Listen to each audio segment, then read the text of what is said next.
एक बार बड़े प्रेम के संग और उत्साह के संग, आगे तो मुझे कुछ कहने की जरूरत नहीं है क्योंकि सभी ने बता दिया है कि जयकारा कैसे लगाया जाता है।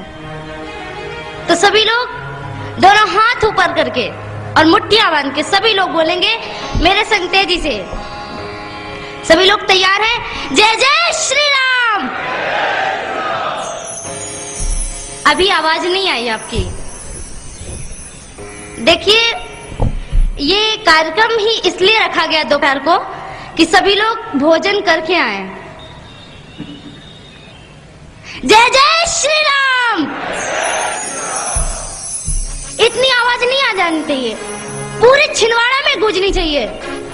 जय जय श्री राम, जय जय श्री राम। भारत माता की, भारत माता की, भारत माता की। हम बात करें, अभी आपने सुना होगा कि आप लोग भी कहते मैं छिंदवाड़ा का हूँ, कहते हैं मैं दिल्ली का हूँ, मुंबई का हूँ। अभी मुझे भी कहा गया कि मैं बनारस की हूँ। मैं तो कहती हूँ कि मैं कहीं की नहीं हूँ, मैं तो हिंदुस्तान की हूँ और हर वासी हिंदुस्तान का है। ये शहर नगर कुछ नहीं होता, हम तो हिंदुस्तान के वासी हैं। और एक बात आप ध्यान रखिए कि जो भी हिंदू हमारे देश से जाता है, कहीं भी आप चले जाइए, हिंदुस्तान के वासियों को केवल हिंदू के नाम से जाना जाता है। एक बात आपसे कहूँ, लोग कहते हैं कि जैसे आपने देखा होगा कि एक किराने की दुकान होती है, तो किराने की दुकान में क्या मिलता है? साबुन, तेल, निरमा, अन्य अन्य चीजें मिलती, बहुत सी चीजें हैं, पर दुकान का नाम तो किराना रख दिया। आप किराने नाम की कोई चीज नहीं है दुकान में, पर दुकान का नाम किराना क्यों रख दिया? पर उसी दुकान से सारी चीजें एक एक चीजें निकाल कर रख देंगे तो वो बन जाएगा क्या? किराना। ये किराने का सामान है। तो उसी प्रकार मेरा भारत इतना महान है कि इसने सभी जातियों को, सभी संप्रदाय के लोगों को इकट्ठा करके रखा है। इसलिए इसी देश का नाम हिंदुस्तान है। अमेरिका को माता नहीं कहा जाता, अफ्रीका को माता नहीं कहा जाता, पर मेरे भारत देश को माता कहा जाता है। इतना बड़ा दर्जा दिया गया इस भारत भूमि को। तो ऐसी ये भारत भूमि, आपने भी कई संतों के मुख से सुना कि इस देश का बच्चा बच्चा राम है। और मैं आपको बता दूं, लोग कहते हैं कि मेरे देश को नष्ट करने में मुसलमानों का हाथ है। उनका जो हाथ है सो हाथ तो है, पर मैं तो कहती हूँ कि इसमें हिंदुओं का भी हाथ है। अरे लकड़ी को भला लोहे की कुल्हाड़ी क्या काट सकती है? कुल्हाड़ी में लकड़ी का हत्था ना होता तो लकड़ी के कटने का रास्ता ना होता। लकड़ी को केवल लकड़ी काट सकती है, कभी लोहे की कुल्हाड़ी नहीं काट सकती। इसलिए हमारे देश को एक हिंदू ही काट रहा है। उन हिंदुओं को मैं कह रही हूँ कि आप जो धर्मांतरण कर चुके हैं हिंदू, हमारे देश में धर्मांतरण अमर बेल की तरह फैली जा रही है। देश में और गांव में ईसाई मिशनरी आ जाती हैं, हमारे धर्म में आ जाओ, हम तुमको मुक्ति देंगे। एक किसान था, हल चला रहा था, उससे कहा कि क्या कर रहे हो? बोले खेती कर रहा हूँ भैया। बोले कि इसमें क्या सुख?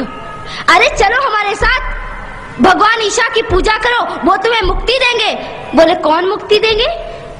बोले भगवान ईशा। बोले ये कौन है? बोले ये भगवान के, गॉड के बेटे हैं। अच्छा, गॉड के बेटे, तो हम गॉड के बेटे के पास क्यों जाएं? हमारा संपर्क तो सीधे भगवान से रहता है। हम तो खुद भगवान के बेटे हैं, क्योंकि गीता में भगवान कहते हैं मवै वंशो जीव लोके जीव भूतः सनातन। ये हर जीव ईश्वर का पुत्र है। हम ईसा के पास क्यों जाए? भगवान के पुत्र के पास क्यों जाए? हम तो स्वयं भगवान से संपर्क रखते हैं। जब हम राष्ट्रपति को जानते हैं तो प्रधानमंत्री के पास जाने की क्या जरूरत है? इसलिए आपका संपर्क सीधे परमात्मा से होना चाहिए। एक बात, बहुत अच्छी बात याद आ रही है कि एक पादरी, एक कॉन्वेंट स्कूल में पादरी आकर बैठ गया और अपनी ईसाइयत की डींग हाँकने लगा। और एक बच्चा बड़ी देर से सुन रहा था, खड़ा हो गया।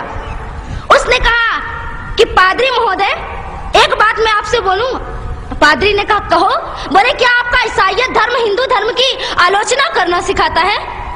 पादरी एकदम अवाक रह गया, कुछ नहीं बोला। फिर कुछ देर बाद पादरी बोलता है कि तुम्हारा धर्म भी तो दूसरों की आलोचना करता है। उस बच्चे ने कहा, नहीं, हमारा धर्म किसी की आलोचना नहीं करता। हमारे धर्म में तो कहा गया कि नहीं ज्ञानेन सदृशम पवित्रम हि विद्यते, ज्ञान के समान पवित्र कोई वस्तु नहीं है। और हमारा धर्म किसी की आलोचना नहीं करता, हमारा धर्म तो सबकी शुभकामना करता है। हमारे धर्म में तो कहा गया है कि सर्वे भवन्तु सुखिनः, सर्वे सन्तु निरामया, सर्वे भद्राणि पश्यन्तु, मा कश्चित् दुःख भाग् भवेत्। यहाँ भारत के कल्याण की बात नहीं कही गई, कहा सर्वे भवन्तु सुखिनः, सारा संसार सुखी हो। केवल हिंदुओं को सुखी रहने के लिए नहीं कहा। तो इसलिए मैं आपको गीता का एक वाक्य याद दिलाना चाहती हूँ कि अपने धर्म में श्रेयांश स्वधर्मो विगुणः परधर्मो भयावह, दूसरों के धर्म में हमेशा भय मिलता है। इसलिए धन छोड़ दो पर अपना धर्म कभी मत छोड़ना, और जिसने धर्म छोड़ दिया तो उसको चुल्लू भर पानी में डूब मरना चाहिए। इसलिए मैं आपको एक बात याद दिला दूं, और हम गलती भी दूसरों की देते हैं कि इसने ईसाईयत स्वीकार कर ली अपना धर्म छोड़कर, क्या करे, उसके पास मजबूरी है। वृंदावन में जाओगे और गोवर्धन को करोड़ों क्विंटलों दूध से स्नान कराओगे, पर छोटे छोटे बच्चे दूध के मारे बिलख रहे हैं, रो रहे हैं, और किसी ईसाई ने उसको एक गिलास दूध दे दिया, बन गया, ईसाई बन गया। किसके कारण? केवल हिंदुओं के कारण वो ईसाई बना। पेट में भोजन नहीं मिला है और ईसाइयों ने एक मुट्ठी चावल फेंक दिया तो उनको राइस क्रिश्चियन कहा जाने लगा। इसलिए मैं भाइयों, बहनों, मैयाओं, आप सभी से कहना चाहती हूँ कि खूब गोवर्धन अभिषेक करो, खूब नहलाओ दूध से गोवर्धन को। पर एक बात याद रखना कि कहीं कोई बच्चा कुपोषण का शिकार ना बन जाए। अगर बच्चा कुपोषण का शिकार बनता है तो आपको गोवर्धन का स्नान कराने का कोई अधिकार नहीं है, और भगवान गोवर्धन आपका दूध अभिषेक स्वीकार भी नहीं करेंगे। इसलिए पहले आप इस देश में, और मैं उन भाइयों को भी कहना चाहूंगी कि जिन्होंने ईसाईयत धर्म स्वीकार कर लिया है, तो उसमें गलती किसकी है? स्वार्थ सिद्धि के लिए राष्ट्र का सारा रक्त निचोड़ लिया, अपनी माटी अपने ही पुरखों से नाता तोड़ लिया। औरंगजेब की कट्टरता ने बुरी तरह से काटा था, जजिया के जाजम ने आंगन टुकड़े टुकड़े बांटा था। औरंगजेब की उदारता केवल कूटनीति की गोटी थी, गिद्धों की नजरों में केवल चोटी थी या बोटी थी। गंगा के बेटों ने क्या जमजम से नाता जोड़ लिया, अपनी माटी अपने ही पुरखों से नाता तोड़ लिया। इस देश के हिंदू मुस्लिम पहले सारे हिंदू थे, भैया लालच से भूल गए कि वो बेचारे हिंदू थे। अब भय नहीं, कहीं खुले दरवाजे चले आओ, अरब के सपने छोड़ो, मिलकर वंदे मातरम गाओ। भारत माँ सी दयावान माँ और कहाँ मिल पाएगी, अपनी चोटे भूल तुमको फिर से गले लगाएगी। खबरदार छल किया तो माता रणचंडी बन जाएगी, यह धरती गद्दारों की कब्रगाह बन जाएगी। अरे 17 बार मोहम्मद गौरी को हरा हरा कर छोड़ दिया, अपनी माटी अपने ही पुरखों से नाता तोड़ लिया। इसलिए मैं आपको याद दिलाना चाहती हूँ कि ये भारत भूमि आपकी माँ है, और अपनी माँ से आप कभी नाता ना तोड़े। और आज मैं खास तौर से अपनी मैयाओं से बात करने के लिए आई हूँ कि इस देश में यह भारत विश्व गुरु के पद पर प्रतिष्ठित था केवल मैयाओं के बल पर, और आगे भी विश्व गुरु बन सकता है केवल इन माताओं के बल पर। मैयाएं, आप तैयार हो जाइए, क्योंकि हमारे देश में नारी को कभी पैरों की जूती नहीं समझा गया, नारी को कभी भोग्या की दृष्टि से नहीं देखा गया। इस देश में नारी इतनी महान है कि नारी के बारे में वर्णन नहीं कर सकते। और किसी कवि ने बड़ी सुंदर पंक्तियों में नारी का परिचय दिया है कि मेरा परिचय इतना है, मैं भारत की तस्वीर हूँ, मातृभूमि पर मन मिटने वाले मतवालों की पीर हूँ। मैं उन वीरों की दुहिता हूँ जो हंस हंस झूला झूल गए, मैं उन शेरों की माता हूँ जो रण प्रांगण में जूझ गए। मैं जीजा की अमर सहेली पन्ना की प्रछाया हूँ, कृष्णा के कुल की मर्यादा लक्ष्मी की शमशीर हूँ। मेरा परिचय इतना है, मैं भारत की तस्वीर हूँ। कालिदास का अमर काव्य मैं तुलसी की हूँ रामायण, मैं अमर बोल हूँ श्री गीता के जो घर घर होता पारायण। मैं भूषण की शिवा पावनी आल्हा की हुंकार हूँ, सूरदास के मधुर गीत में मीरा का एक तारा हूँ। मैं वरदाई की अमर कथा में रण गर्जन गंभीर हूँ। मेरा परिचय इतना है, मैं भारत की तस्वीर हूँ। इसलिए याद कर लीजिए मैया, आप भारत की शान हैं और आप ही भारत को विश्व गुरु बना सकती हैं। कर देती ऐसी ऐसी देश में हमारी मैयाएं हुई हैं, ऐसी ऐसी मातृ शक्ति हुई है जिसके कारण ये भारत भूमि महान बन चुकी है।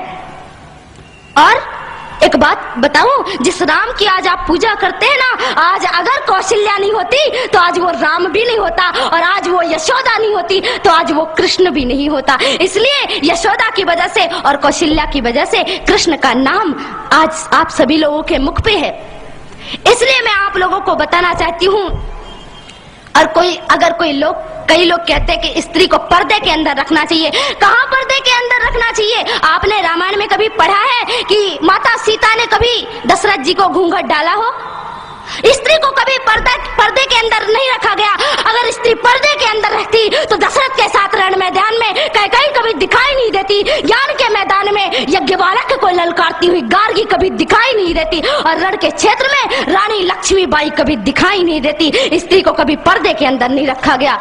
रानी लक्ष्मीबाई ने बता दिया कि स्त्री ममता की मूर्ति होती है, पर जब समय चुनौती का आता है तो अपनी ममता को छाती से नहीं बल्कि पेट में बांध लेती है। हाथ में शौर्य की तलवार लेकर के चली जाती है रण के मैदान में और शत्रुओं का सिर काट काट कर भारत माता की गोद में भर देती है। उसी नारी का जीवन सार्थक होता है और उसी नारी का जिस विश्व में नाम होता है। इसलिए मैयाओं, अपनी कमर कस लो। इस देश में सभी को तैयार होने की जरूरत है।